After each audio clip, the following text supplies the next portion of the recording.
ሰላም እንዴት ናችሁ? ወደ ኢትዮ ፓይለት ቤተሰቦች፣ ዛሬ ደግሞ አንዱ ማስጎበኛችሁ ቦታ የአፍሪካን ቀንድ ነው። እንግዲህ የአፍሪካ ቀንድ የምትባለው እቺ ቦታ ነች። እንደምታያት በጣም ሻርፕ የሆነች ቦታ ነች። እንግዲህ የአፍሪካ ቀንድ ውስጥ ከሚካተቱ ሀገራት ውስጥ ኢትዮጵያ፣ ኤርትራ፣ ሶማሊያ፣ ጅቡቲን ጨምሮ በአፍሪካ ቀንድ ላይ የሚካተቱ ሀገራት ናቸው። እቺ ማፕ ላይ የምናውቃት ቀንዷችን ነች ማለት ነው።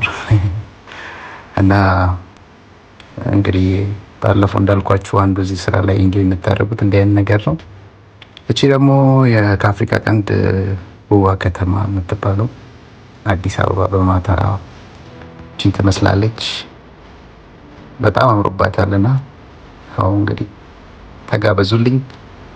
አመሰግናለሁ።